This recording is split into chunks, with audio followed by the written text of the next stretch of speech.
Big Brother is watching in an even bigger way. Big data is a technology taking over the digital retail industry, but in countries like China, it's a form of control and fear-based tactics.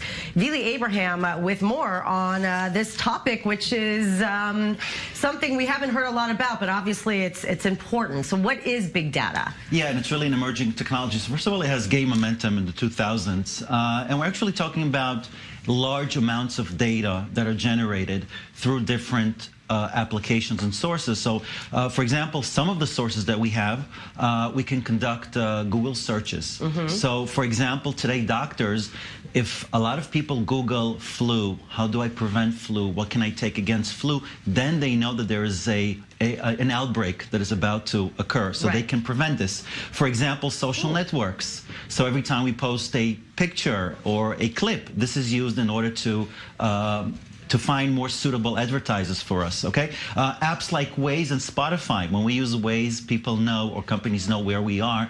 And, you know, sometimes when you use Waze, there's a pop-up of a gasoline station where you can buy something. So that's based on so big data. Okay, it is a positive thing, but it's also like, do you want people to know where you are all the time? Well, but look, there are sensors in-store purchases. For example, if you look at Amazon Go, okay, there are a lot of cameras and sensors. So Amazon knows exactly what you're buying and when you're buying what you prefer. Smart homes, voice assistants. If we look at Siri and Amazon Echo Dot, okay, because you're giving voice commands and it knows what you want.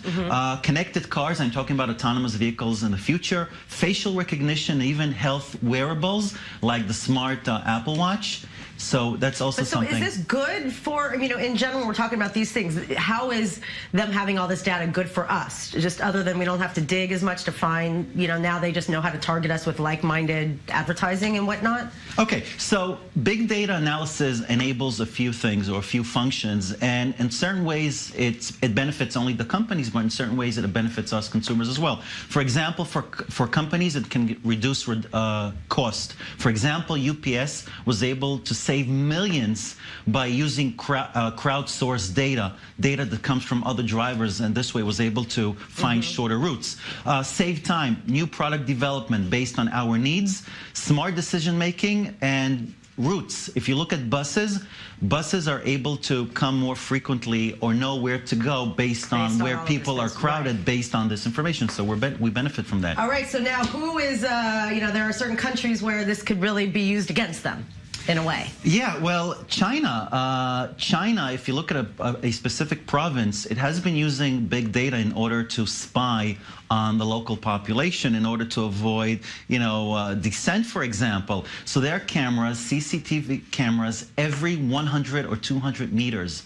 And this camera, first of all, takes a picture of your face when you're in your car. It takes a picture of your license plate. And it has a lot of information about you, more than you would like the government to know. For example, it knows your name, your sex, your occupation, your relatives' details, fingerprints, blood type, DNA information. There's so much information that it can know, and this could be a serious issue. So that's why we have to make sure that people, not everybody has access to this information, and if they have access, it should be for a limited time. And by the way, if you heard of... There is no way to regulate, you know, countries like China. Like, well, no, because it's a dictatorship. But if you, for example, if you look at the GDPR, which is General Data Protection Regulation that came into effect last month in Europe and here in Israel, so this is meant to deal with big data that is generated. So consumers have to know what information is gathered about them, and if they wish, it can be deleted. And by the way, there are a lot of industries where this is being used. Okay, so just one example. For example, the banking industry, they can prevent fraudulent behavior in advance. For example, me a few months ago, I got a telephone call telling me,